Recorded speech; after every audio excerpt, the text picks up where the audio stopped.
Right.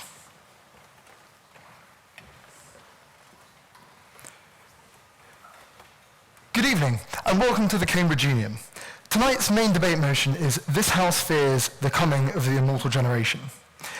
As cures for aging continue to become something discussed more and more in the mainstream media, and we move towards cures for all those diseases that continue to ravage old age, and in particular the aging process, the House tonight asked whether or not we should fear the coming of immortality.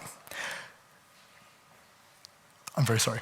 Our first speaker tonight this evening is Dr. Ian Ground, a visiting research fellow in philosophy from the University of Hertfordshire. Dr. Ground is the Vice President of the British Wittgenstein Society. Dr. Ground.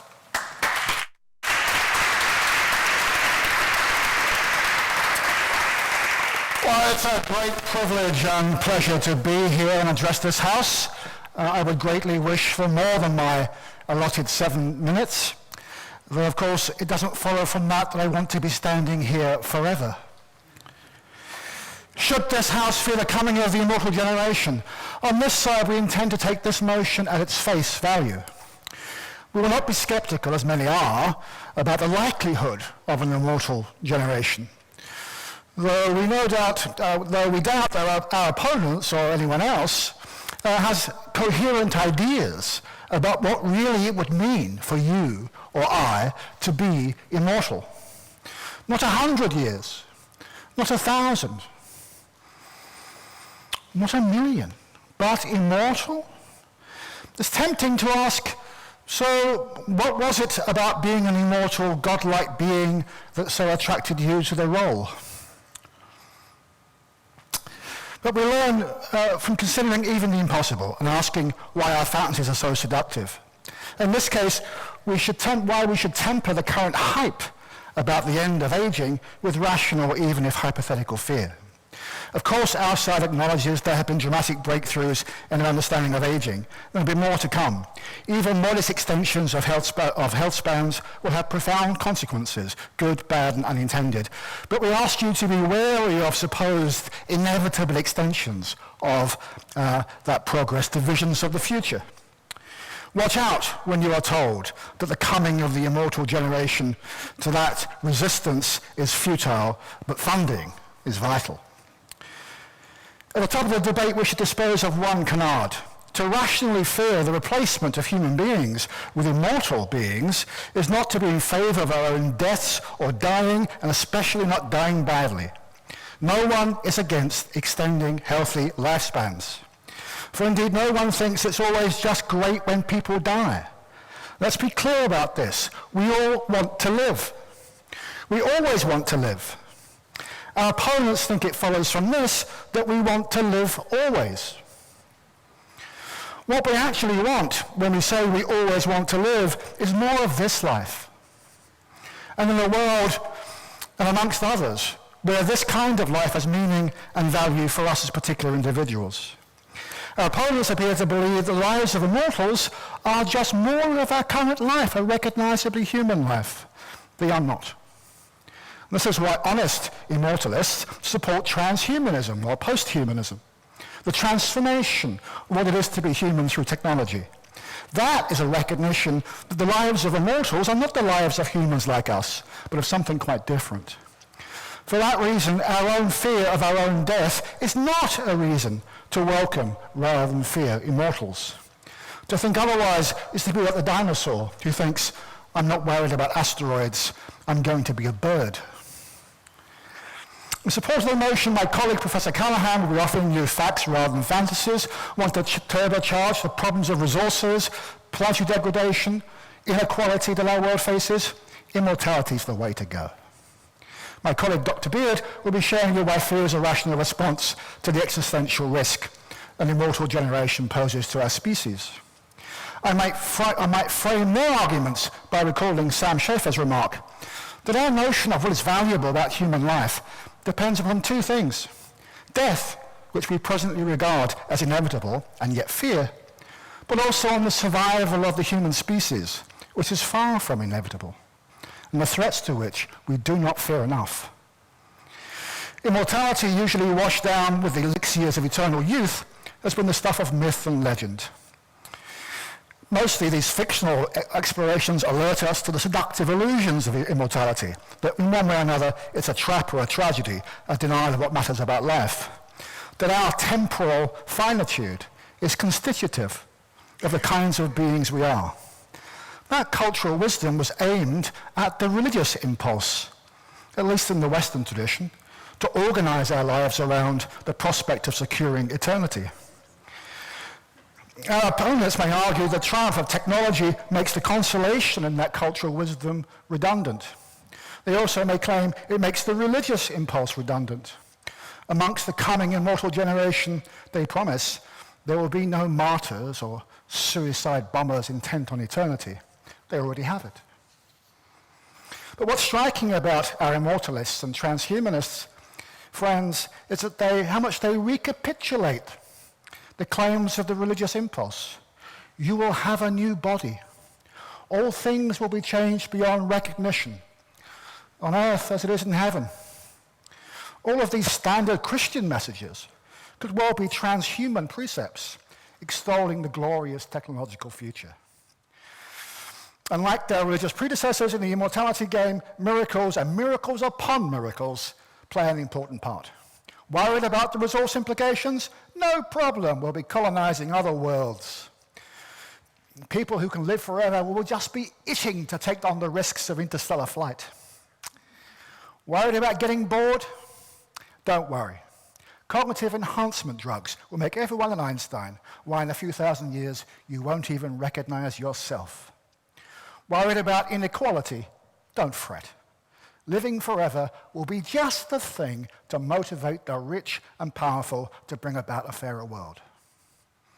I don't think so. Our opponents promise to deliver a better world through science free from the fear of death. Admire their motives, but distrust their wisdom. For me, to address the most profound problems of this world by abolishing death is like saying we will solve world poverty by abolishing money. If you read the Transhumanists, you'll see how debates about immortalism rerun, rather naively, I think, medieval theological disputes. Some transhumanists envisage the continual resurrection of the body. Others think better to escape biology altogether, upload to computers. The problem is that life, immortal or not, is full of contingency and accident. And for an immortal generation, there are, statistically, an awful lot more ways to get killed or be killed. Not that immortal murderers will be easily punished. After all, what's the sentencing strategy for an immortal generation? 10,000 years for murder? Why not 100,000 for shoplifting the latest immortality pill? A rational immortal would realize pretty quickly that in a messy, unpredictable world, it will be safer to be uploaded. After all, for the transhumanists, we are not really intelligent animals, but software running on meat. Better to be backed up, respawnable, like in your favorite video game. And indeed, once you are virtualized, why bother with the real world at all? Still not exactly as you'd like it. Better to live in a world created just for you. And in the virtual world, there's an easier way to be immortal. Just turn up the clock speed. You can seem to live forever there, whilst in the real world, mere seconds pass by. The only question is that which exercised the medievals. How many minds can they fit on the pin of a chip? The fact is, it's not death that immortalists and transhumanists want to escape, not even biology, the body in its evolutionary history. It's the world and time itself. It's not the denial of death that motivates this point of view. It's the denial of reality. But if the technological singularity is delayed, there will have to be some way of managing the immortalism. How's that supposed to work? 7 or 10 billion people will all live this long, and all their kids too? Here on this infinite planet, on this finite planet, perhaps it would be better to ration extra years on the basis of some rational, scientific principle.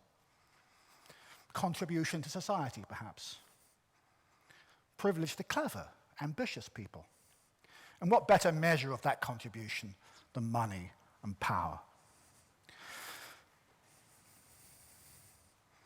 Perhaps the most plausible version of the future we are offered here is the movie, perhaps you've seen it, In Time. In that dystopia, technology can give you more lifetime over the counter with your time left displayed on your arm.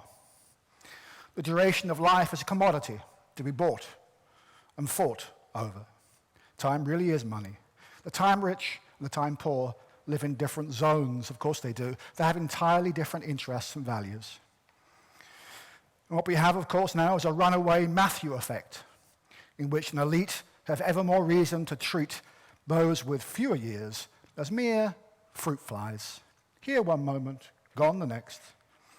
In the coming generation, all will be immortal, but you can bet your life that some will be more immortal than others. Should we fear the coming of the immortal generation? Yes, we should.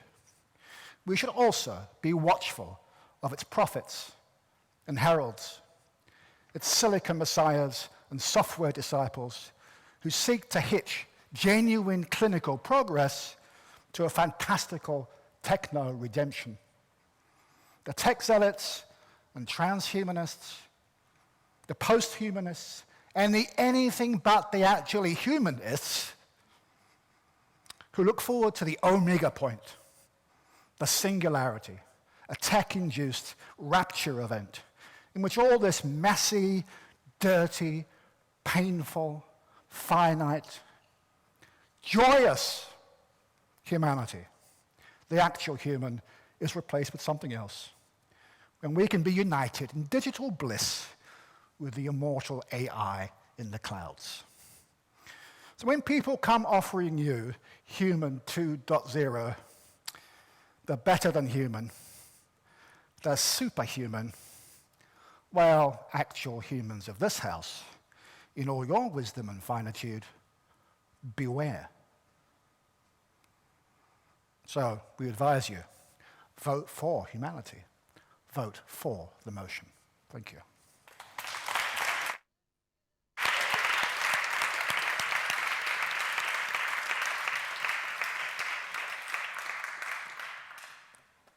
I would like to thank Dr. Ground for his speech and invite Professor Aubrey de Grey to open the case for the opposition. The Chief Scientific Officer of the SENS Foundation, Professor de Grey holds a PhD in biology from Cambridge and is a fellow of both the Gerontological Society of America and the American Aging Association. Dr. Grey.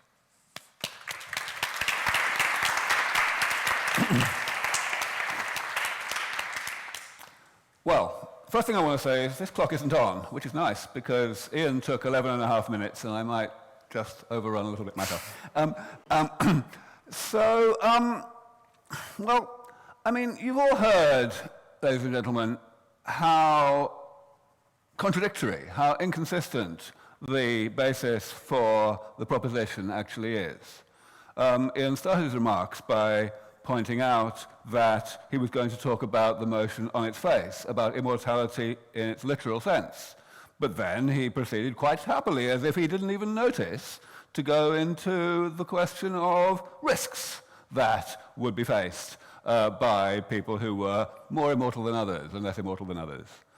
Similarly, to identify a particular new problem that might be created by the solution of the problem we have today, the problem of aging, such as, let's take overpopulation, and he's not alone, of course, as almost all, in fact, absolutely all, of the defenders of aging tend to do, he puts forward a complete straw man, an obviously impractical so-called solution to the problem of overpopulation, namely mass emigration into space, as if that were the only conceivable solution, when in fact people like myself have been out here giving actual solutions that are perfectly practical, and also pointing out that it's probably not going to happen anyway, for the last 15 years. It's quite remarkable that this continues. And actually, the use of the word immortality in the title of this debate is a problem in and of itself. It kind of asks people to be scared. It kind of incites fear. Because, of course, first of all, it's technologically impossible. And secondly, it makes it sound as though we're not talking about anything human. And of course, Ian has promoted that point of view by saying that actually people who want to end aging are not looking at people carrying on as we are today, but rather becoming, in some sense, a different kind of organism, a different kind of entity. And, of course, some people who think in these terms do freely call themselves transhumanists, but I've always rather kept my distance from that phenomenon. I feel that this is simply medical research. And Ian made my main point for me at that juncture. He pointed out that the actual defeat of ill health is not controversial. Nobody wants to be sick. Nobody wants anybody else to be sick. And that's true irrespective of how long ago they were born. That's the key thing. So now I want to come to another word in the title of the debate, the word fear. I think it's important to understand something here. There are different types of fear. There is rational fear, as in apprehension that makes one actually spend time and effort paying attention to the worst-case scenarios of a particular strategy, a particular way forward, a particular future, and, minimize the likelihood of those scenarios and maximize the likelihood of better scenarios. That's the right kind of fear. That's the kind of fear that we should be proud to have. And then there's irrational fear, which is all about knee-jerk reactions. It's all about just getting into a mind where you don't want to think about what's going to happen, you just want to get away from it. And I fear that that's a fear, of course. I'm afraid that that is very much the way that the apologists for aging tend to go. They are desperate to find ways to put aging out of their minds and get on with their miserably short lives and make the best of it, rather than being preoccupied by this apparently terrible thing that's going to happen. But of course, the terrible thing is not immortality. The terrible thing is aging. People don't want to get sick.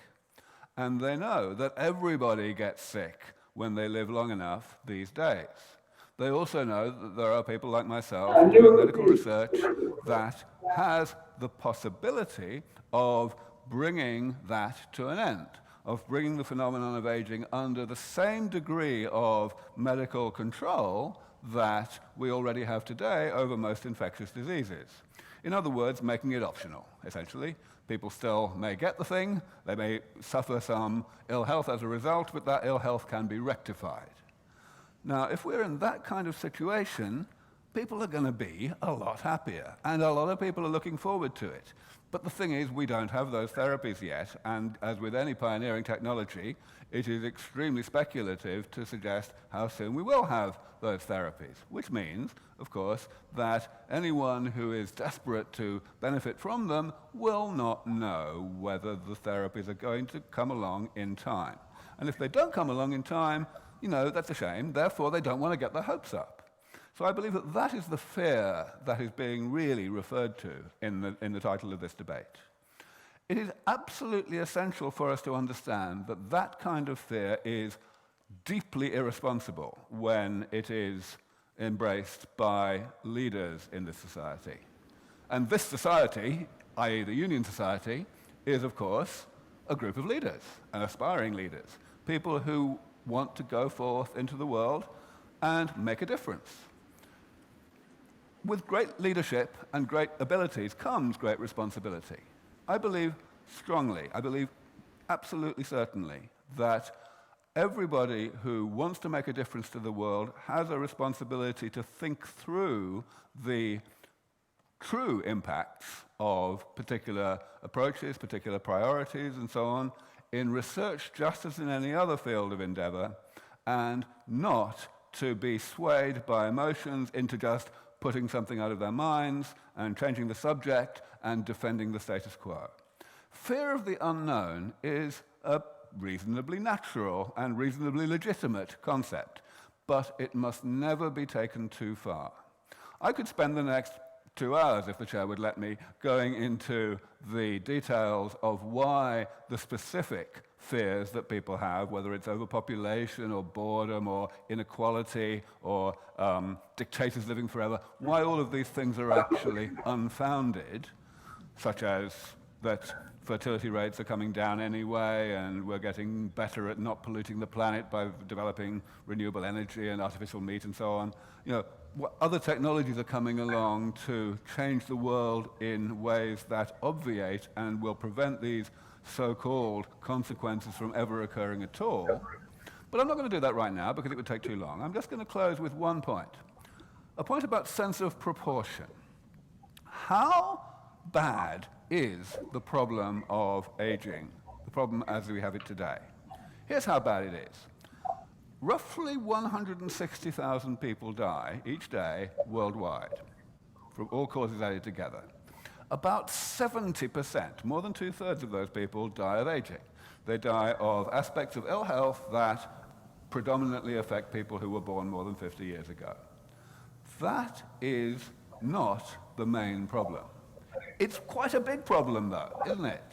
But it's not, even that's not the main problem. The main problem is not the death. The main problem is the period of decline and disease and disability and dependence and general misery that precedes it, which in most people's cases, of course, is a reasonably extended period of time. The amount of suffering that is generated by the phenomenon of aging far, far exceeds the amount of suffering caused by anything else in the human experience as of today. And if you ask the question, well, if we didn't have aging, what would we do about, let's say, overpopulation? Maybe one wants to take the view that there will be a worst-case scenario in which we have to make a choice between having fewer kids or everyone getting Alzheimer's disease. Which one do you want? Think about that. Even if you had to make that choice, which I'm telling you you're not going to have to make, it's pretty clear that we would like to have the choice to have the fewer kids and stay healthy and youthful. And it's the same with all of the other so-called arguments in favor of maintaining aging and not changing it. Fundamentally, we are not talking about transforming what it is to be human when we do this. We are just talking about medicine. It's just medicine, everybody. That's all you need to know. Thank you.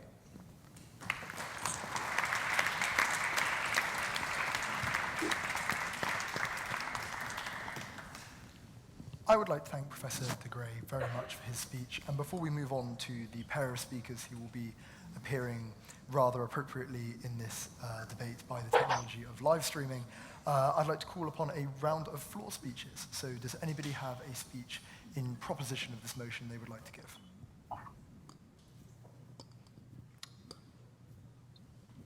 If it acts as an incentive to anybody, this term we are trialing a process by which if one were to give a speech, they would be entitled to free drinks with our speakers after the debate. So if any of you would like to say something and in so doing ensure a couple of free glasses of wine, that would be fantastic. So I'll ask again. Does anybody have a speech in proposition of this motion? Gosh, everything the Daily Mail says about... No, good, excellent. Mr. Jack Louis. Hi, I'm Jack Louis, Trinity Hall. I know that Dr. Gray has devoted a bit of time in that speech to talking about why some of the most problematic consequences of immortality or people living to 1,000 wouldn't actually happen.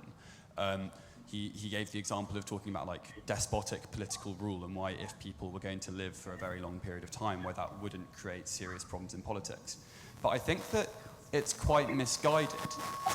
I don't know. I think that's also misguided. But I think it's quite misguided to think that when these technologies first come into popular consumption, it wouldn't be the extremely wealthy who would be the first to use them.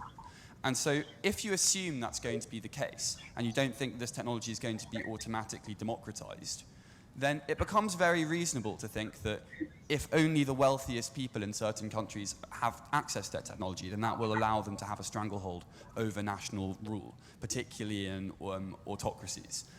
So I actually don't fully understand how that couldn't be a political problem. Yeah, of course you do. I've got my phone already. Okay, sorry. So I'm delighted at the way that you described your question, especially because I went to Trinity Hall too, and I've always been quite proud that it's our crest up there. Of course, what you say is absolutely true, but it's true because you preface it with the premise that we wouldn't democratize this very quickly indeed, right?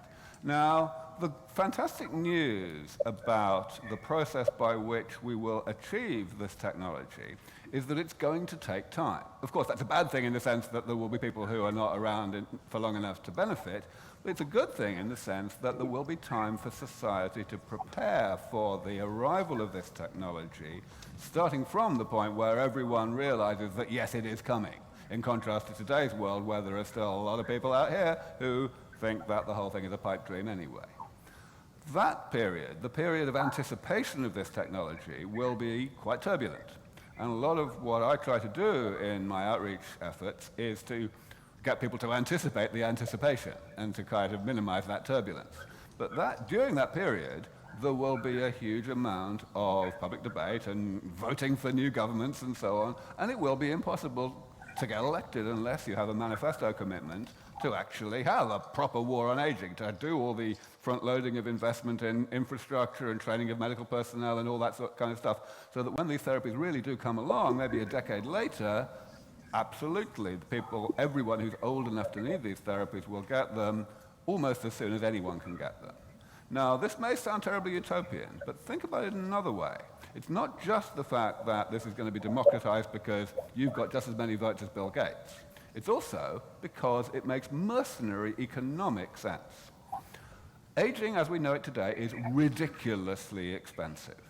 It costs 90% of the medical budget of the Western world goes on the diseases and disabilities of old age, and of course that's just the direct costs.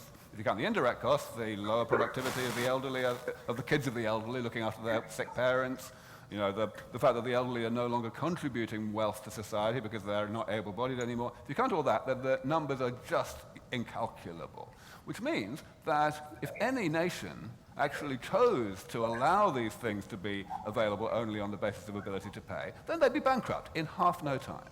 So that ain't going to happen. It will be absolutely in the self-interest of every country to ensure that this is available, even though it's going to be a lot of investment early on in the first place.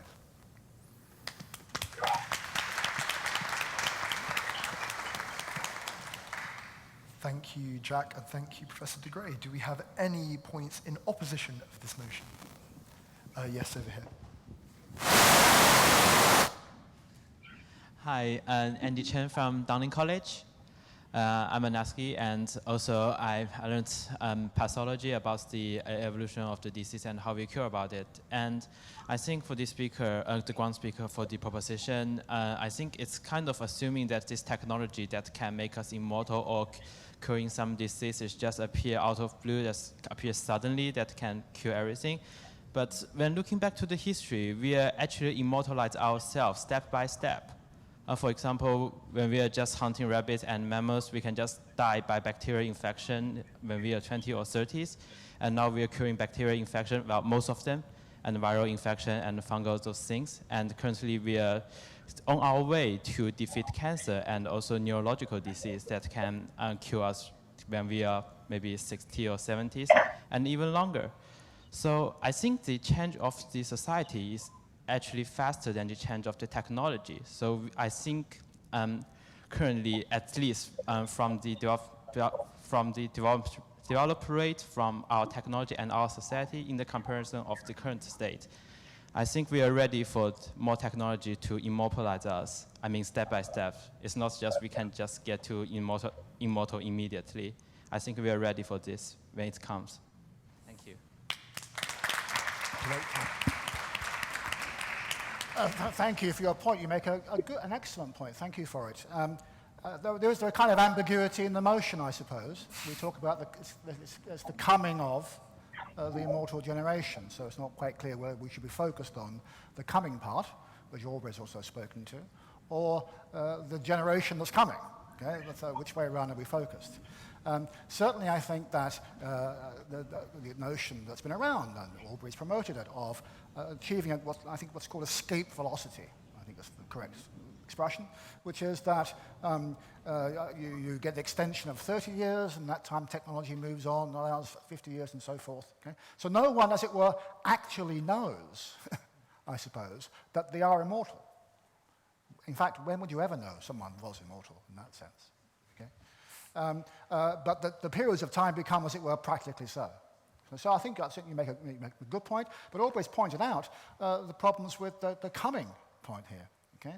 I'm a bit puzzled by that response to the aspect of your question, because on the one hand we're told it's just medicine, okay, and don't fear it.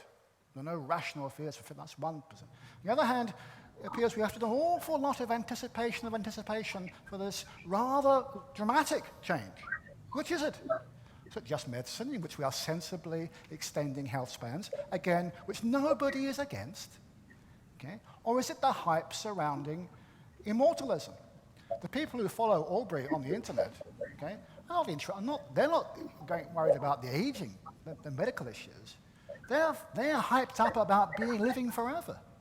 That's why they follow this. It's that nonsense that needs to be punctured. Nobody's objecting to Aubrey's medical research or anybody else's medical research in this area. But let's not confuse that question with the motion. The motion tonight is the coming of the immortal generation, not the coming of excellent developments in medicine. Okay, let's be clear what the motion is. If you want to debate that motion, I'm happy to do so. I might be on your side on that, Aubrey. But the motion tonight, let's stick to that, is the hype around the notion of being immortal. That's the promise. Look on the internet. You'll find lots of forums devoted to it, to that and the singularity, to people uploading themselves.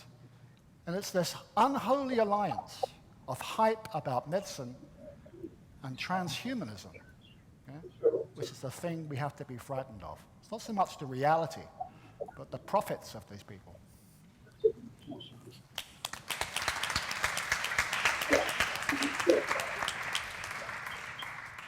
And finally, a speech in abstention of this motion. In which case, then, Jack again, if you want, go for it. Crack on. Just because no one else was going for it, Jack Louis, Trinity Hall. The motion says this House, what was the actual wording of the motion, sorry? Fears the coming of the immortal generation. If that generation is immortal, then it's our current generation, so it's not something that's coming, it is already here.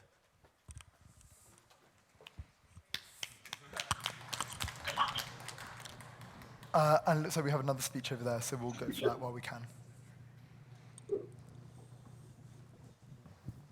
Oh, that's perfect. I was hoping a little bit for a talk for the abstention, because actually you'll see in a moment with my personal story that I'm struggling to choose on which side to really sit.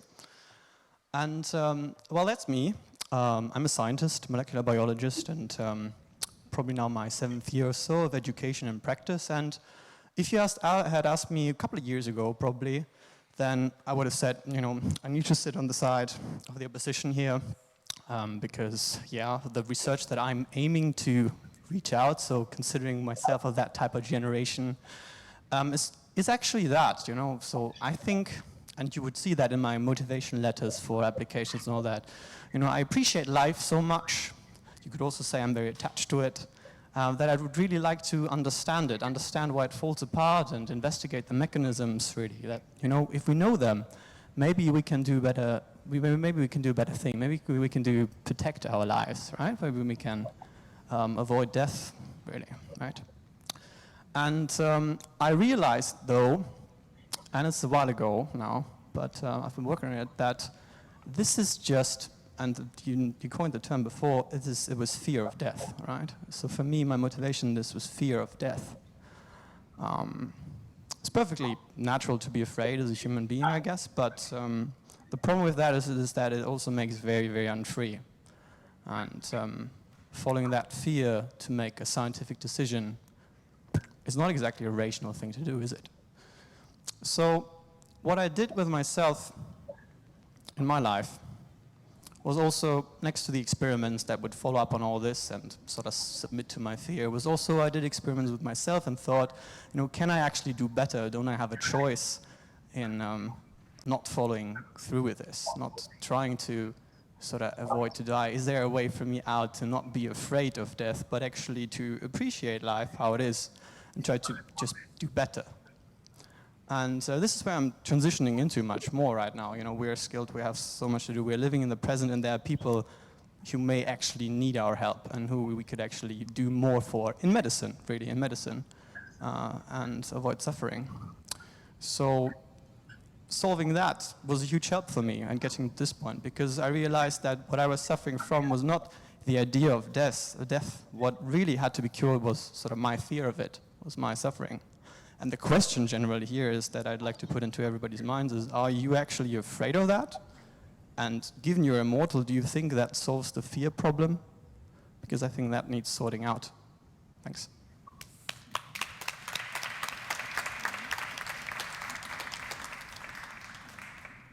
I would like to thank that speaker for their speech and move now to Dr. Daniel Callahan.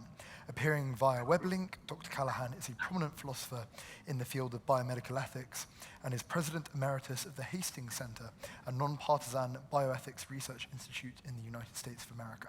Dr. Callahan. Thank you very much. I'm honored to be here as the representative of the American people, particularly the elderly Americans. I will comment on one little, I've been debating this issue maybe for 20 years off on many conferences. And one thing I noticed was basically people mainly interested in middle-aged men, and there are practically no women interested in this issue. Although I noticed one is on the program, and I congratulate her for crashing the middle-aged guy club. I'm 86 years old, though because of my youthful look and rippling muscle, people think me not a day over 80. I was raised to understand, indeed, that the old had a wisdom to pass on to the young. The aging brought wisdom. Now, this is interesting sort of dilemma here, Ben. If you find my arguments persuasive against efforts to extend life expectancy, then, of course, that will show you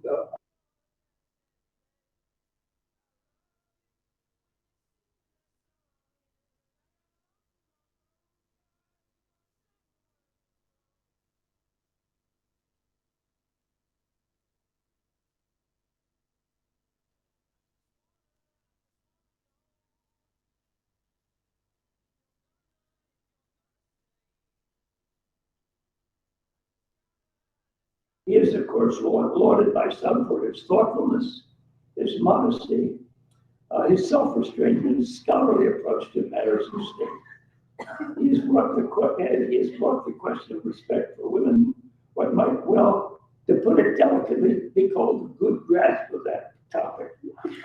We shall see in years ahead what further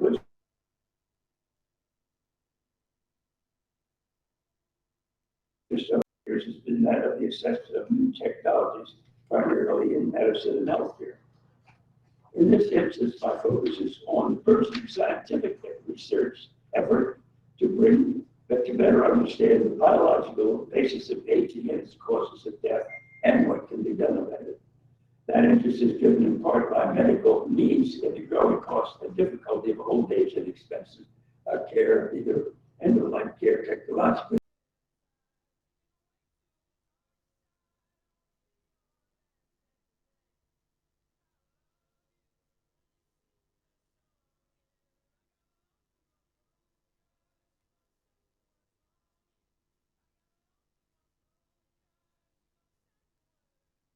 Jack, thank you very much.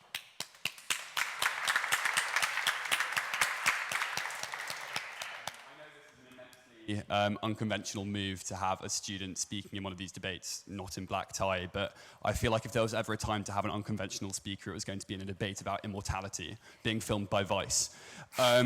So I'm here to talk about three things today, basically as a response to what Dr. Gray spoke about in his speech when he said that he didn't have enough time to devote sufficient rebuttal to some of the possible problematic effects of immortality, but I'm going to focus on three of the ones that he mentioned, namely demography and the potential for overpopulation, the potential for mass inequality, and the impact that it's going to have on political leadership, which is what I very quickly mentioned earlier. But first of all, I'm going to touch upon what the speaker over here stood up and mentioned before, which is that to an extent, we already do enhance ourselves. Donna Haraway very famously wrote that we already, as a human race, have already had technology in place that allows us to do things that are already beyond our human potential. We can have hearing implants that can allow us to hear when we otherwise wouldn't be. As a human race, we've already enabled things like, people wear glasses to be able to allow them to see when otherwise they wouldn't. I know I'm minus 11. If I'd been born a certain number of years ago, I probably would have died as a baby. But the fact is, as humans, we allow ourselves to persevere and we allow ourselves to develop technologies. The problem comes when we reach a level when it stops being something that's beneficial to us as individuals and it starts becoming something that becomes wholly damaging. I would argue that immortality is wholly damaging, and in this speech I'm going to tell you why. Firstly, demography. We've heard from quite a few people today that overpopulation isn't necessarily a problem because, fertility rates are already changing. Across the world today, we can already say that, if we impose this very stringently, people can live long, happy lives. We're all going to be able to live in eternal youth, and it won't make a difference. The problem is, what if I decide that I want to have 5 kids? What if we all decide we want to have, lots of children? What if we decide that the fertility rates that we have right now, we want to be able to continue later on? What we're hearing is that the choice becomes either immortality or the current lives that we're currently living. And if people decide, particularly, if we segregate it into different countries, if within a country people decide, we want to be able to have children, and in different countries, for different cultural reasons, certain people will want to have more children. You have to recognize that it would literally mean that a country would have to impose birth control. A country would have to tell people, you're not allowed to have children for it to continue being a sustainable working economy or for it to continue being a sustainable working country. I think that at that point we have an ethical dilemma to face as humans. We have to decide, is it more important to restrain people's right to be able to have children? Or is it more important to be able to work towards this utopian goal of all of us living forever? Ultimately, ladies and gentlemen, I would argue, and I hope you would agree with me, that that utopian goal is actually fundamentally dystopian. And making people live through that choice is something that we shouldn't be making people do. Secondly, I'll take you in a second. Secondly, if the technology was universalized, it would become very reasonable to expect a moral burden on people, because it means that people would feel like they had to make this choice, even when they wouldn't. Wouldn't you agree, sir? That 50% of the world's population lives in just 1% of the land mass. The issues of overpopulation are widely hyped, and with good technology and good politics, there's plenty of space for people to live and have lots of children for the foreseeable future. And then there is skyscrapers, and then there is space stations, and then there's the whole universe. I think you're inventing problems that we don't need to face up to. Thank you very much for your point. I think it's a wonderful point. But I think that ultimately you're overstating, and I think you're giving too much credit to an extent to the way in which people fundamentally do their politics on this world. And you're also stating the extent to which you have these cosmopolitan premises where just because an American person would stand up and say, okay, we have lots of space here, it wouldn't, there are lots of countries where there isn't that much space, or if there is as much space, the politicians aren't as likely to say, we're going to allow you to have this movement. So I'd say that ultimately, as a utopian goal, yes, let's have this immortal generation come if all of the premises that the opposition team says are true. I just fundamentally don't think that as a human race we can justifiably say that those premises are true, because we have a human history of war, we have a human history of conflict, we have an entire cultural backdrop of people not coming to agreement. And I think it's quite bizarre to think that suddenly, as soon as we have technological developments, that we're suddenly going to bypass our human evolution. The opposition speakers have been correct so far to distinguish between transhumanism and the idea of living immortally. But fundamentally, I think that what you need to realize is that if we do have this technology to be able to move us to a stage where we can live immortal lives, it's very likely that we're also going to have technology that's also going to make us live happier lives, that's also going to make us live less sick lives, as Dr. Gray mentioned. But there are also connotations that that has which are different. For example, there are two professors at a Chilean university called Orato and Pereiro, who argue that if we have extended life expectancies, what it's going to lead to is a generation of politicians who are going to be elected and they're going to be able to rule for a much longer period of time. People say in utopian terms, but that's great, you know? It means that we can have a political class with greater institutional memory. The problem comes when that institutional memory happens in autocracies.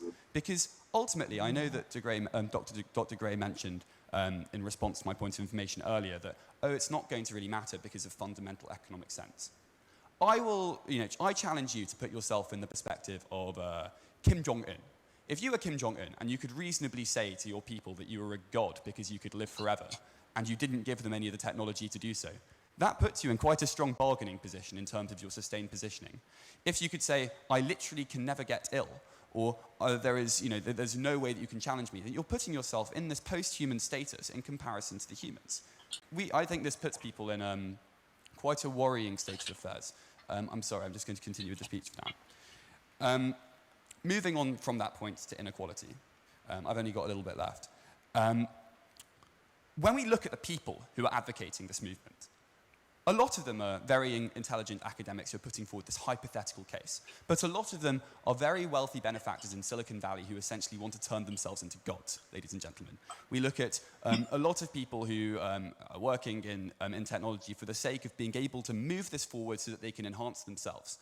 I put forward to you, imagine a world in which it's the super wealthy who do this.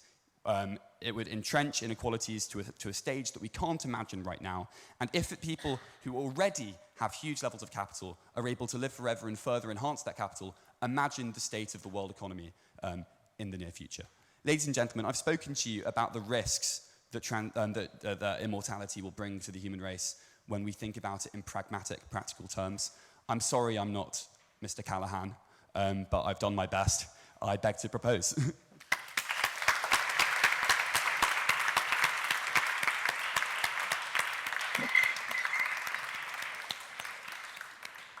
Before we move now to Dr. Vita Moore, I'd just like to say an enormous thank you to Jack for stepping in quite literally at the last minute there. I thought that was absolutely fantastic. And now, hopefully appearing via weblink, Dr. Vita Moore is the chair of Humanity Plus and the author of the Transhuman Manifesto. Her research applies evidence-based science to emerging technologies in the hope of seeding an era for longer life and redefining the process of death. Dr. Vita Moore. Hello.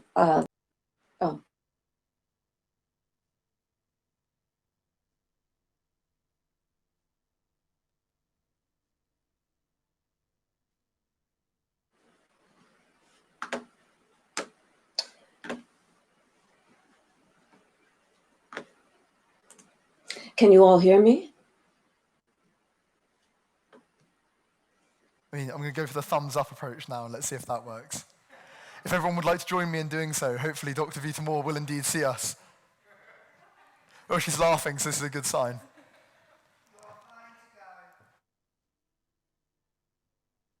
You hear me? Can you hear me now? Uh-oh.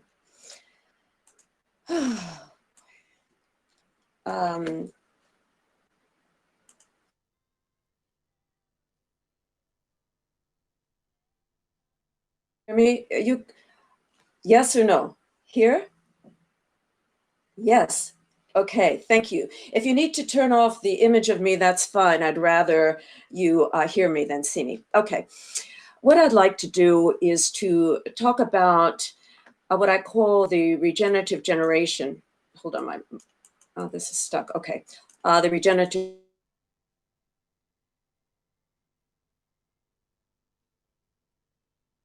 as an immediate fear. And this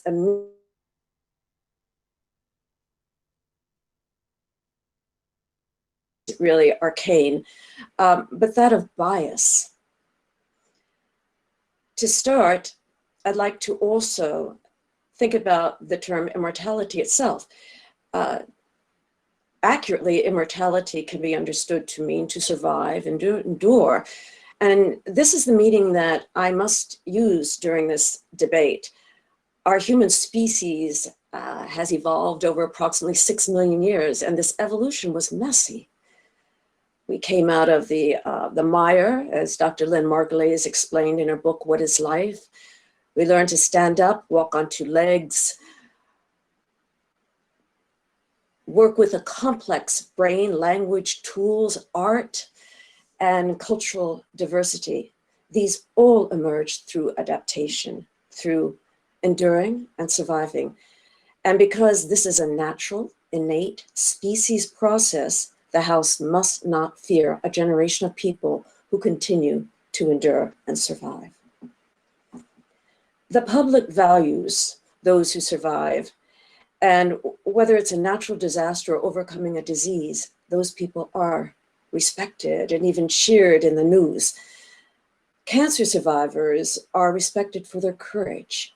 And having been a cancer survivor of 2 separate cancers, I'm often amused by people going, yay, you survived, or that's great. Where for me, it was all about enduring and doing my best to live a healthy life.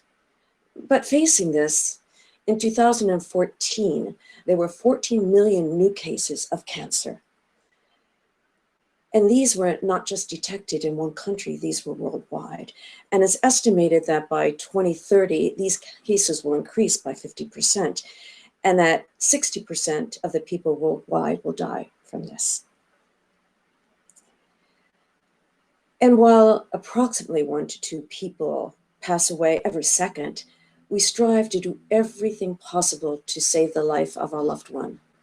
We will even do what it takes to attempt to help or protect someone who's injured or diseased that we don't even know, because it's that innate process of helping others. And the value of life, and life is so precious and so fleeting. The fact is that standing by and not helping someone who we see is struggling is considered heartless and even shunned by most societies around the world. This is a social judgment, to be sure, and social judgments are needed to help us steer the path of right and wrong.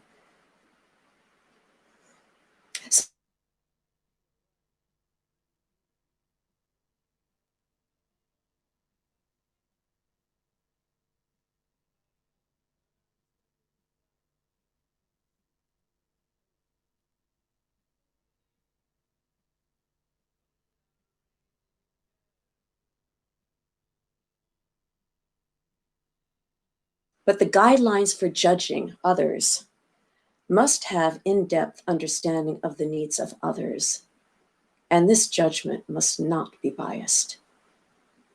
I will now address 3 assumptions. The assumption of purposefulness, that one has to have death to value life, that one must have a limited lifespan to have purpose in life. But truly, purposefulness is not linear, and it's not based on time. The narrative of each person's life and sense of self is participating in many beginnings and many endings. And while your core identity may stay the same over time, you are not the same person, or at least I'm not the same person that I was 20 years ago, 30 years ago, even 50 years ago. I have changed and hopefully evolved for the better through life's experiences and many challenges. And that's the beauty of life. But it doesn't need a timestamp on it. It does not need an expiration date to have purposefulness. And the reason there is that there are many beginnings and endings as we identify ourselves and branch out into enriching our core identity. The second issue I'd like to address is discrimination. There is a clear and obvious indication that most debates are directed to challenge those actively mitigating disease, the aging, as if they are already doing something wrong. I can't tell you the countless times that I personally have been challenged by others telling me what to think and what to do, and that my views are narcissistic, wrong, unethical, etc.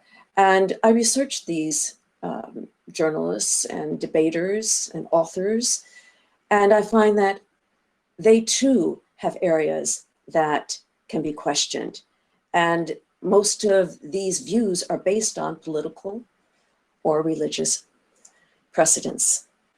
The bottom line here is that all people participating in the discussion need to be informed, especially those who are the challengers, those challenging.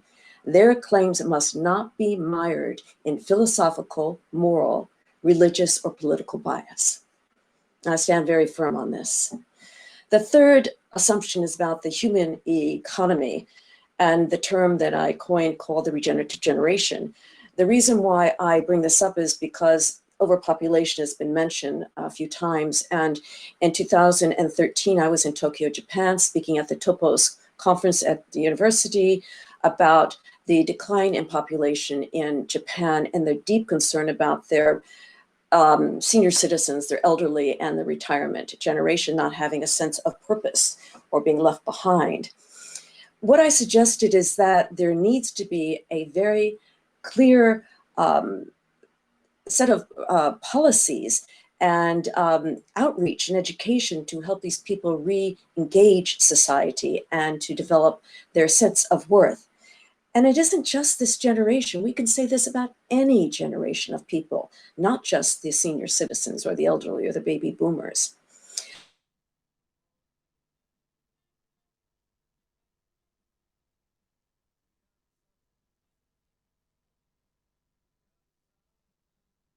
To work with a new career, but I will not be in neuroscience. I tell you that. I may continue my scientific research, but with all reason, let's not exaggerate these points and say that someone who wants to shift careers can only stay within a certain parameter of what they have done in the past.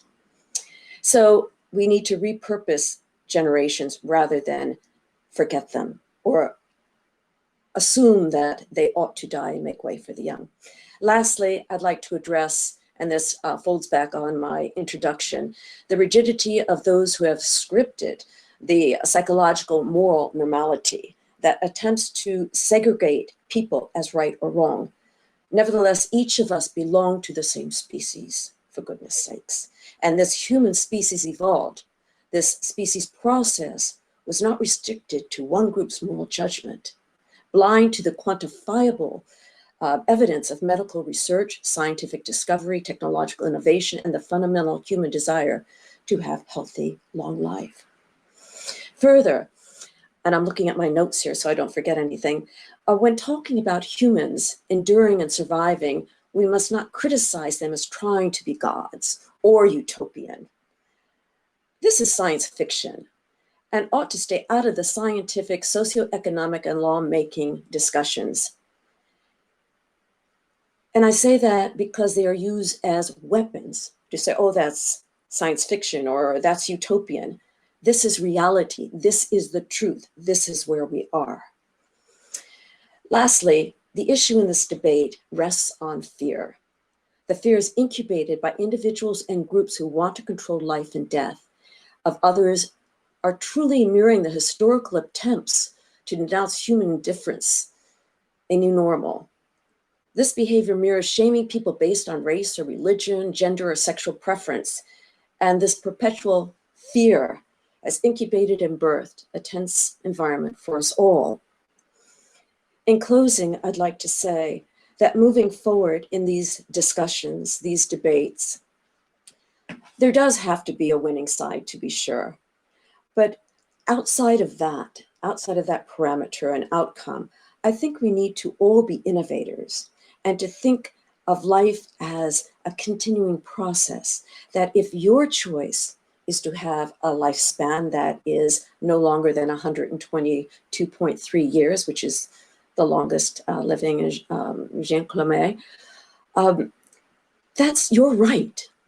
And if I determine and have the wherewithal and the practice and the ability to be as healthy as long as possible, and to be proactive about my life, that I ought to have the right to live as long as I choose, as long as it does not affect you.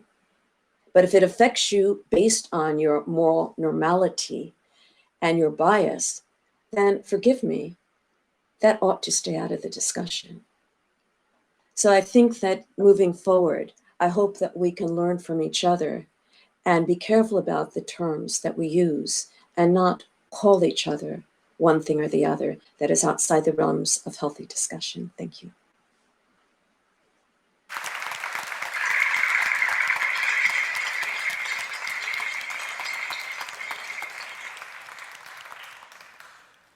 First of all, I'd like to thank Dr. Vita Moore for her speech, and indeed also Alistair, who whilst he didn't get the opportunity to speak, no doubt would have been excellent as a stand-in for them. Before we move on then to our third and final pair of speakers, I'd like to just offer another round of floor speeches. So at this point in the debate, does anybody have a speech in proposition of the motion? At all. Richard Parkins of Trinity College. Mr. President, ladies and gentlemen, as you probably know, I'm retired. I worked for about 45 years, and then I retired. Society allows me to retire on the assumption that I'm going to die sometime. I'm not going to stay retired and drawing my pension forever. If you're going to live forever, ladies and gentlemen, you'll have to work forever. Do you really want to work forever?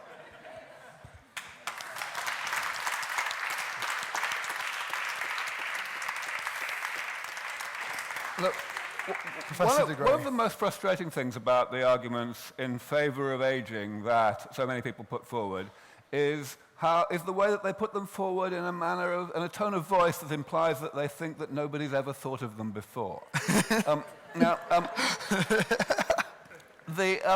The thing about the error that's being made by the speaker, and is very, very often made by apologists for aging, is the assumption that in a post-aging world, everything else that we have in today's world will be more or less the same. For example, in this case, the assumption is being made that there will still be the concept of a 40-hour week and a 40-year career and so on, and then pensions afterwards, in order, at the end of this sentence, yes, in order that, we have a problem. We have a problem of the dependency ratio, the number of people that would have to be paid a pension. Now, of course, in the event that we didn't have any of this automation that's happening already, as we know, and everyone says is going to eliminate most jobs really rather soon, then, yes, there would be a case for reorganizing the entire system so that pensions were provided only when people were sick, rather than when people were born a long time ago. But we're not going to be in that world, ladies and gentlemen, because automation is coming in. To ask you want to keep count of the number of miracles that are going to happen here, Aubrey, that's all. The reason why people ask questions again, as if they've never thought them before, is because the answers we always get are, I'm not answering that question, because there's another miracle come along, the whole of the world will change, and so we won't have to worry about pensions anymore. Happens every time. Dr. Grant is claiming that predictions by the United Nations of how soon a certain percentage of the jobs in this world are going to disappear are miracles. Now, I believe that the United Nations does not actually predict miracles. It predicts things on the basis of data.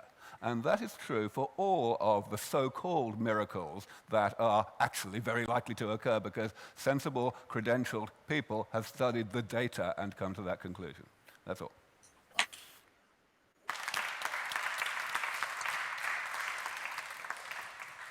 Whilst I'm sure that working forever could be interesting, as somebody who is currently only 21 days away from their tripos beginning, I would certainly like to never ever have to work again. Moving now, does anybody have a speech in opposition of the motion? Yes, in the corner over there. Does it just, yeah. Louisa Harter down in college. I actually have another point for the proposition, which is quite important. So firstly, sir, I'd like to reply to your question, I don't want to work forever. Secondly, every time I'm here, I have to say I really admire your white beard. It's really great. So I want to ask whether there's not also some kind of value in aging, some kind of maybe even beauty in aging. And aging and the fear of death and death itself and also illness has inspired really great art and much, while most literature is probably not only about love, but also about death in some ways. So I think we should consider that as well, because there can be some value in getting old as well.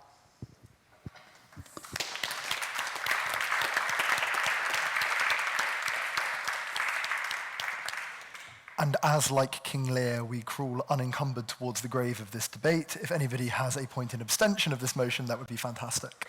Yes, in the corner here. I'm sure I got the quote wrong, Kate. I know that's what you're looking at me for. Thank you. Benjamin Young, St. Edmunds College. So my point is partially in abstention and partially in opposition. So one thing I noticed in this debate is that something that always happens in debates regarding aging is that the proposition is arguing in a theoretical case with already managed immortality, what problems that will bring, what sociological, ethical problems that will bring, while the opposition is arguing about the likelihood of us reaching immortality and the long time it will take for us to reach that. So both sides are sort of debating against strawmen. So personally, I am a biochemist. I do not work specifically in the field of aging, but I have friends in aging. And it's my belief that immortality is way, way off. Like right now, a miracle would be if we could increase the average age of humanity by 10 years. That would be an absolute miracle. And increased by 100 years, that would be insane. Increased by 1,000 years, that would be unbelievable. Like, we're not gonna reach the immortality that the proposition and the transhumanists imagine and the proposition fears. No. I believe that if humanity has the foresight and can work together to actually achieve basically immortality, we would have the foresight and ability to create a stable political and social sphere to encompass this immortality. And the other question I want to pose to the proposition is, what's the alternative to immortality? Like, if we are so fearful of immortality, what are we going to do instead of it? Are we gonna stop research in aging diseases? Are we gonna assign a maximum age after which we commit everyone to execution? Like, already in today's world, the rich and powerful are technically have the ability, the medical aid to live longer than the poor and destitute. But is that argument for us to set a maximum age on the rich to enforce equality? Thank you very much.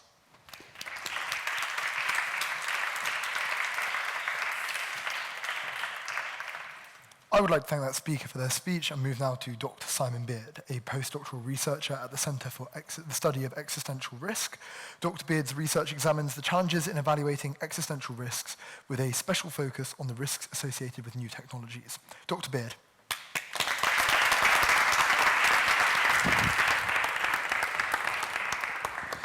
Thank you very much, and thank you to the Union for hosting this excellent debate. When I turned up this evening, one of the excellent members of your committee said to me, so, Dr. Beard, what did you study when you were young? And my first thought was, well, I'm 32. But then my second thought was, no, this is progress. When I was young, I sat at the back of the Union, timidly waiting for someone to come and ask me to speak. And now, they have. And that is what I was trying to achieve when I was busy studying philosophy. But it did remind me that when I was young, I very much wanted to go to university, another university. I don't want to mention its name, but it was somewhere in the Midlands. And I wasn't sure I was up to it. And kind of the point when I realized that maybe I have what it takes was that I was watching University Challenged. And Jeremy Paxman got up there and he said, according to Seneca, philosophy is the art of learning how to what? And the team, who were from this university, I forget which college, debated away and finally got with think. No, it's die. Of course it's die. Now, I'd never read Seneca, and I still haven't, but obviously, philosophy is the art of learning how to die. We start life thinking that we are the most important people in the world. And if we want to go through life and learn things, and if we want to study philosophy and the way things really are, and particularly if, like me, we want to study moral philosophy, you have to realize that you're not. You have to realize that you are a part of a part of a part. That your life is bounded. If it wasn't bounded in time, it would be bounded in space. It would be bounded in your ability to change things. That we are small, and that we have a beginning, and we will always have ends. And that's an important lesson in life, and it's what makes doing things like sitting at the back of the union waiting for someone to call you out, and then finally being invited to come and deliver well, I shouldn't say an excellent speech, but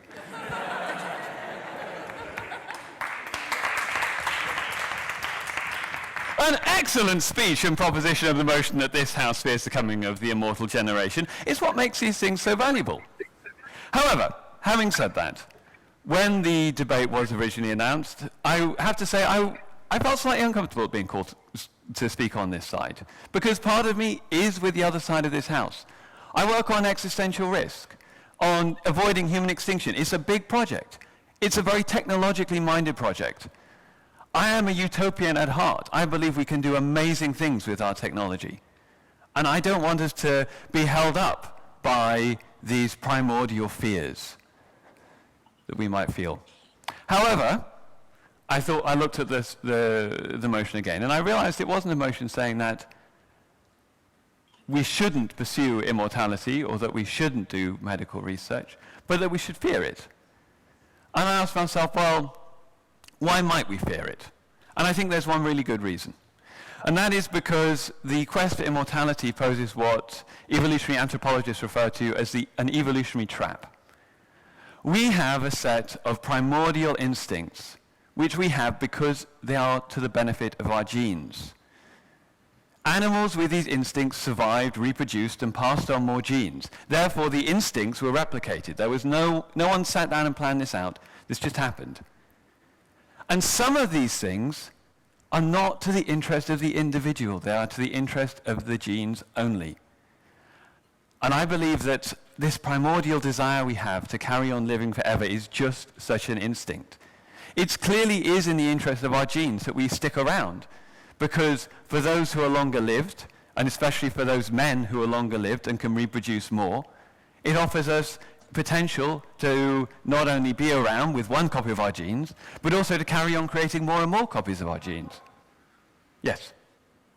I take a slight issue with the evolution of that, because evolution is all about understanding that there is no thought through.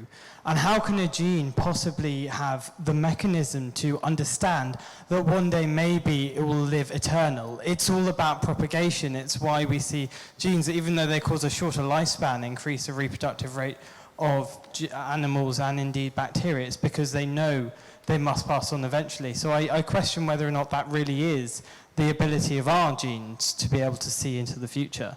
Our genes, that's a fantastic point, thank you. Our genes have no idea what they're doing. Our genes do not have ideas. They are genes. It is simply the fact that genes that have certain effects get replicated more. Genes that increase survivability get replicated more. This is not our genes thinking into the future, and it's certainly not our genes thinking that we might one day become immortal, because as we've discussed, if you have immortality, you have pure children.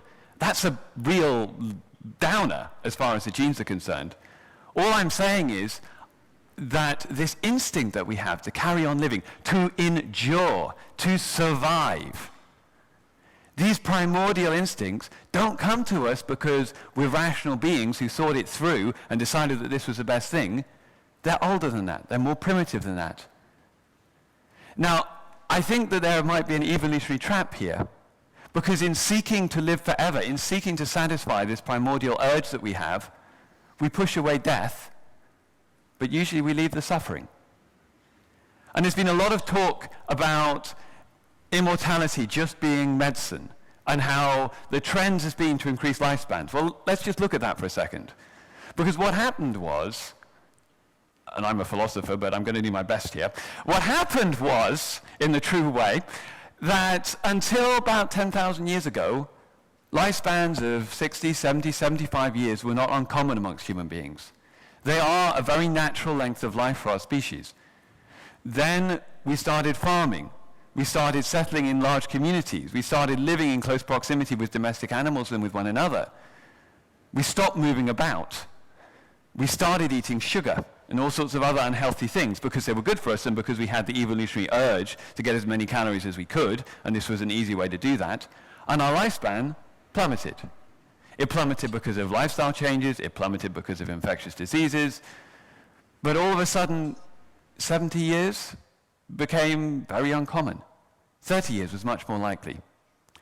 The great medical miracle of the last century has been to return largely to the primordial state, and that has been very successful. And I have nothing but praise and admiration for the doctors who've done that.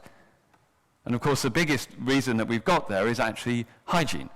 We just don't spread diseases amongst one another so often. So when you go to the loo, please always wash your hands, everyone, because that is the greatest single contribution that we have all made to being immortal. Soap.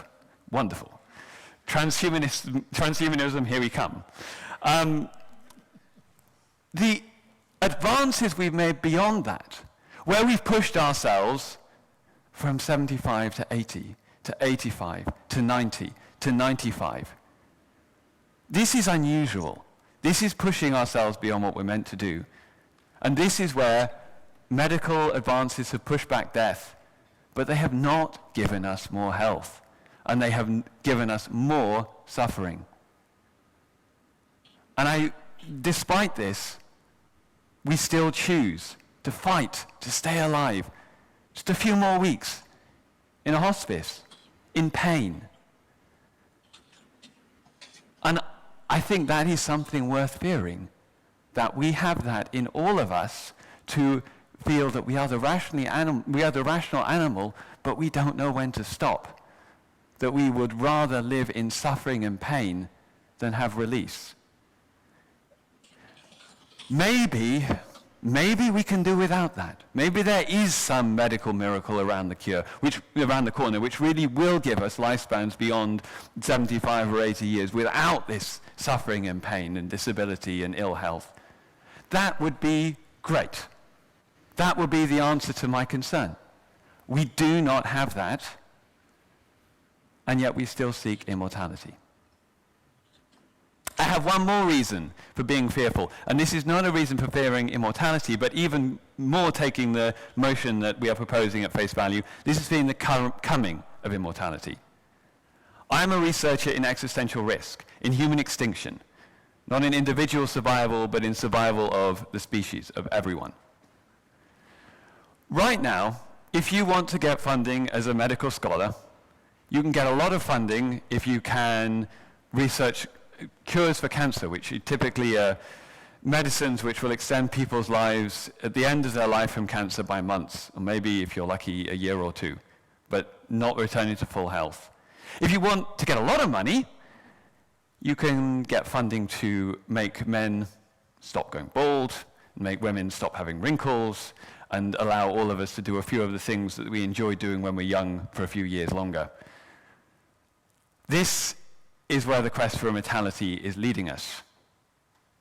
Now, if you want to do research into stopping global pandemics that could kill millions of people, into stopping rare tropical diseases, you have a much harder time. But aging, and especially eliminating the signs and symptoms of aging, is not going to cause human extinction. Pandemics could. We face all sorts of global challenges that are underfunded, And we spend millions and billions, I should say millions of billions of dollars fighting aging, which is no threat to our species at all. So I fear the coming of immortality, this eternal prospect that it's just around the corner. And maybe the first immortal people are here amongst us right now. Because I think that promise, which I believe to be an empty promise, but I believe that promise may just lead us to seek immortality and get death. Please support this motion. Thank you very much.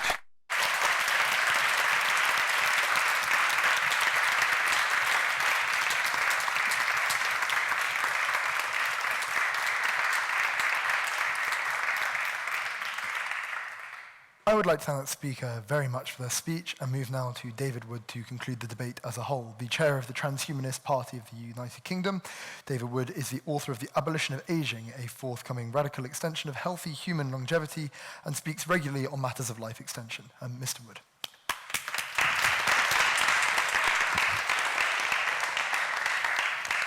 Mr. Chairman, thanks very much for the invitation to be here. And like Simon, I have a story of my own from my undergraduate days. It's nearly 39 years since I first set foot in this place as a fresh-faced mathematics first-year undergraduate, and it's more than 30 years since I've been in here. I did not imagine 39 years ago that I might be back here today talking about the abolition of aging and the potential oncoming immortal generation. So where might some of you be if you are first-year undergraduates or eighth-year philosophy of science students, as I was for a while too? Where might you be in 30 or 40 years? And what's being discussed here tonight is the possibility that you might already be part of what might be called at that stage the immortal generation. That although you might be chronologically 50 or 60 years old, your cells in your body would be periodically regenerated, rejuvenated, and so that your cellular age in many ways, your vitality would be the same as today, 20 or 30. And as a result, you would not be prone, and people slightly older than you, maybe your uncles and aunts and parents might also be part of this, they would not be prone to the terrible terrors of dementia, incontinence, decrepitude, and all the diseases of aging, which cost this country already so much money, huge amounts of money through all that. So that's a possibility I think is very much credible. We heard from, I think it was Benjamin, who said there's no way anything like this is going to happen anytime soon. It's going to be too hard even to add 10 years of aging over a long period of time. Well, let's just think about this a minute. There are already some very healthy families. There's a family of 4 supercentenarians, nearly, but certainly super ages in New York. Herman Kahn, who lived to 109, his sister Helen Reichardt, who also lived to 109, and 2 other siblings who also lived to 101 and 103, and they were all very healthy during that period. And in fact, Herman Kahn, although he lived to 109, only retired when he was 108, because 3 days a week he would take his taxi to his work as an investment banker, and he enjoyed his work. So this is the possibility that's ahead of us. And the opposition are saying, you know, this is a good scenario, we should grasp this possibility, and even if then we may have the possibility of living indefinitely, I think this is nothing to be feared. The proposition are telling us we should fear this, we should be fighting against it. I say on the contrary, we should be grasping this. This would be a great step forward for humanity. It's the next step of medicine. It's the next step of positive social action. It's the next step of humanitarianism. It gives people the opportunity to do more. This is not a matter of fearing death. It's a matter of loving life. It's a matter there's so much else that each of us could do if we retain our youthful vitality. It's a matter of being able to choose when we finish our lives. I'm not sure if I actually want to live to be 200 years old, or 2,000, or 1,000,000, but I know I want to be able to decide, and I hope that all the loved people that I love and cherish, that they will also be able to decide when they have had enough of life and when they no longer want, and when they will have given up on their potential. What we heard from the proposition is that the point of life, the point of philosophy, is to learn how to die. This is a saying that is echoed not just from Seneca, it's echoed in a famous prayer that God grant me the serenity to accept the things I cannot change. So serenity, acceptance of death, sounds noble, but it's not the only noble attribute. That same prayer that I quoted from the Reinhold Niebuhr goes on to say, God grant me the serenity to accept the things I cannot change, and the courage to change the things I can change, and the wisdom to know the difference. What we're saying in the opposition is that there is a great future ahead of us, not too far away, potentially, a future in which we can take the benefits of stem cell therapies. As we understand more about stem cells, we're able to understand how the body could regenerate itself more, take advantage of nanotechnology, small little computers, much smaller than our cell phones, smaller even than our very powerful computers that go on our watches, can go into our bloodstream and can periodically clean up the damage that's there. We can take advantage of genetic reprogramming. We can take advantage of 3D printing, 3D bioprinting to regenerate parts of our organs that might be failing. And we can particularly take advantage of deep learning and artificial intelligence, which is able to scan vast sets of medical data and come up with precise, targeted interventions to allow each of us to be regenerated and rejuvenated. And what this promise is not just rejuvenation of mind and body, it's rejuvenation of spirit. It's not just rejuvenation of individuals, it's rejuvenation of society. And it's not just that such people would say, hey, I'm living, I'm fine, I'm all right. It's they would have a longer-term focus. They would be more concerned with longer-term issues. And they would be concerned, of course, with pandemics. And they would want to insist that there's plenty of money spent on addressing pandemics as well. What we've heard from the proposition can be characterized by the phrase bioconservatives. They want to keep things basically the same, although they're quite happy for some improvements to be made. There's a long history of bioconservatives. Let's look at some of the greatest hits of bioconservatives in history. 1850, the bioconservatives who were very much opposed to the invention and application of chloroform as a painkiller. And they said at that stage, chloroform is a decoy of Satan. It prevents God hearing the earnest cries for help of mothers who are in pain. And they tried to tell Queen Victoria that she should have none of this chloroform stuff when she was giving birth to her later children. She overruled them. She exercised her queenly prerogative, and her verdict has gone down in history. Blessed chloroform, how soothing, how wonderful. And with this, I am with Queen Victoria against the bioconservatives. I think in the not too distant future, most of us will be saying, blessed rejuvenation, because it's good not just for us as individuals, it'll be good for society as well. Let's move forward to the 1970s. That's when the bioconservatives had another target in mind, this amazing thing called test tube babies, which they were convinced was an abomination. And they said, we should not be doing this. We should not have man trying to play God, creating life in a test tube.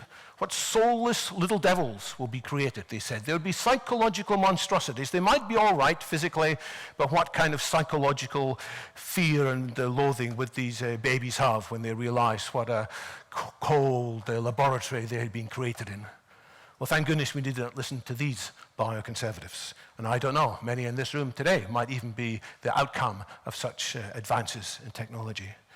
Then let's think about perhaps the worst aspect of bioconservatism throughout history, which was many people who said, slavery, yeah, it's not very nice. Yeah, it's a bit of a shame we've had slavery, but how else should life be, If we didn't have slavery, we wouldn't have society.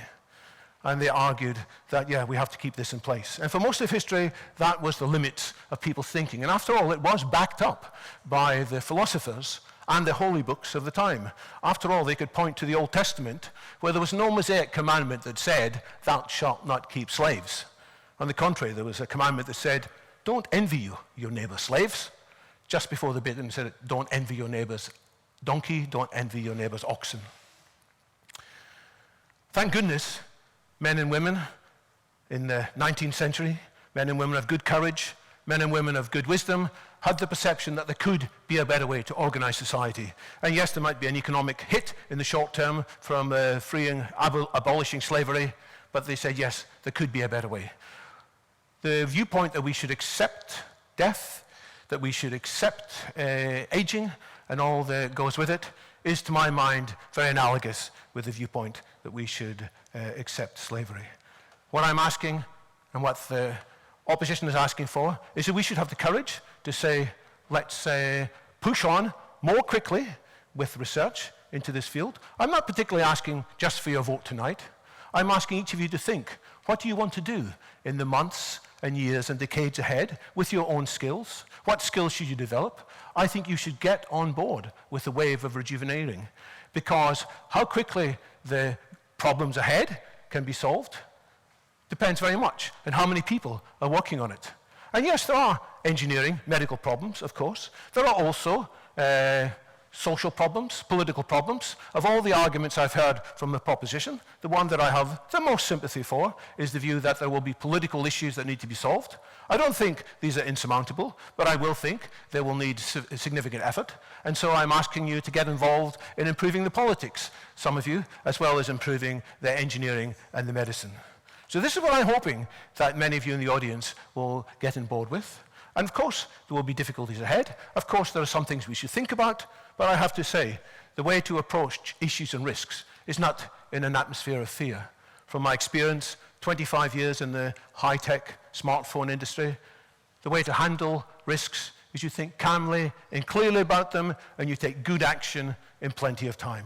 So I'm asking us in the room, in the house tonight, let us all take good action to accelerate the possibilities of these rejuvenation therapies, to accelerate the ensuring that they're available at low cost and high quality for everybody, democratically, and that we can embrace this positive future. Yes, this is a vote for humanity. I heard from the very first speech, if you want to care about humanity, vote for the proposition. I say we'll have more humanity, much more humanity, in quality as well as quantity, if we can accelerate these rejuvenation biotherapies. Humanity can do better. Ladies and gentlemen, Mr. Chair, I beg to oppose the motion.